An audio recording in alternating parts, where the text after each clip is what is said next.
తిరుమల తిరుపతి లడ్డు కల్తీ వ్యవహారంలా ఇప్పుడు దేశవ్యాప్తంగా హిందువులు మాత్రం పెద్ద ఎత్తున విమర్శలు చేస్తున్నారంట.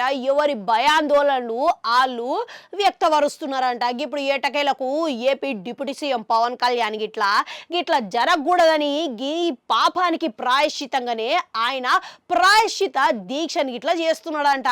గంతేకాదు ఇక ఆయన హిందూ ఆలయాల పరిరక్షణ కోసము సనాతన ధర్మరక్షణ వ్యవస్థ ఏర్పాటు కావాలి అని చెప్పేసి ఆయన గిట్లా డిమాండ్ చేస్తున్నాడంట.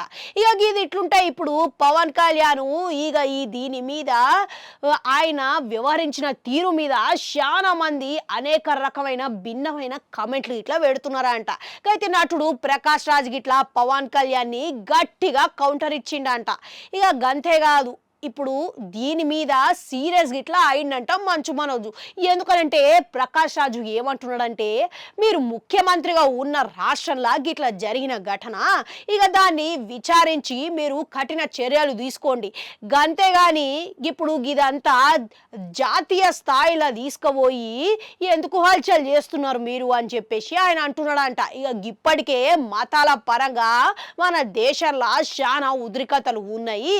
ఇప్పుడు మీరు ఇంత రచ్చ చేయాలా, అంత అవసరం ఏమున్నది అని ప్రకాష్ రాజు పరోక్షంగా అన్నాడంట. ఇక చూసిర్రా, ఇక దీనికి గాను మంచు మనోజ్ గిట్లా మస్తుగా గరం అయిందంట. ఇక ఇప్పుడు ఎటకేలకు పవన్ కళ్యాణ్ గిట్లా ఆయన రీతిలో స్పందించిండంట. అసలు హిందూ దేవాలయం గురించి మాట్లాడితే మీకు వచ్చిన సమస్య ఏంది అని ప్రశ్నించిండంట. ఇక అసలు హిందువుల ఆలయంలో జరిగిన అపవిత్రం గురించి నేను ప్రస్తావించిన, ఇక దానికి మీరు ఎట్లా మాట్లాడొద్దంటారు అని ఆయన అంటున్నాడంట. గంతేకాదు అసలు ఈడ సెక్యులరిజం అనే టాపిక్ ఏడ వచ్చింది. ఇక సెక్యులర్ అంటే రెండు వైపులో చూడాలి.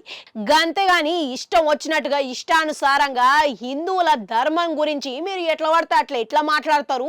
ఇక దానికి దీనికి సమస్య ఏంది. ఇప్పుడు నేను క్రైస్తవ మతం గురించి మాట్లాడినానా, ఇస్లాము గురించి మతం గురించి ఏమైనా తప్పుగా మాట్లాడినా? నేను కేవలం తిరుపతిలో జరిగిన అపచారం గురించి మాట్లాడుతున్నా. ఇక నేను పాటిస్తున్న ధర్మాలలో ఏదైనా అపవిత్రం జరిగితే మాట్లాడకుండా ఎట్లా ఉంటా? సెక్యులరిజము వికృతం జరిగింది అని మీరు ఎట్లా మాట్లాడతారు అని పవన్ కళ్యాణ్ ప్రశ్నించిందంట. గంతేకాదు అసలు గది ఇట్లా జరగడం అనేది తప్పు అని ఎట్లా చెప్పొద్దంటారు. ఇక అది తప్పుని తప్పుగా చెప్పొద్దనంటే ఎట్లా అని ఇట్లా ప్రశ్నించినంట. ఇట్లా అనేక రకాలైన ఇక హిందువుల దాని గురించి మాట్లాడితేనే మీకు తప్పు వచ్చింది. గంతేగాని ఇస్లాం గురించి మీరు ఇట్లా మాట్లాడగలరా, క్రైస్తవ గురించి ఇట్లా మాట్లాడగలరా అనుకుంటా మస్తుగా ప్రశ్నించి ఇక మస్తుగా అయితే ఈయనని కడిగి వాడేసిండంట. ఇక ప్రకాష్ రాజ్ గారు, మీరంటే నాకు చాలా గౌరవం ఉన్నది వ్యక్తిగతంగా, అది మీకు గిట్లా తెలుసు, కానీ గిట్లా మళ్ళసారి మాట్లాడొద్దు, ఇక నోటికి ఏదొస్తే అది మాట్లాడితే సహించేదే లేదు అని మస్తుగా గరమైండంట. ఇక చూసిరా, గింత వివాదం రేపుతున్నది మళ్ళా.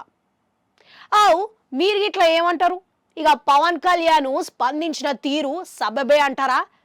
ఇక ప్రకాష్ రాజే జరంత ఎక్కువ చేసినట్టు కనబడుతున్నదా? కామెంట్లలో కామెంట్ పెట్టుర్రి. అట్లనే అడుగంటుంటే అది కూడా నొక్కరి మళ్ళొస్తా.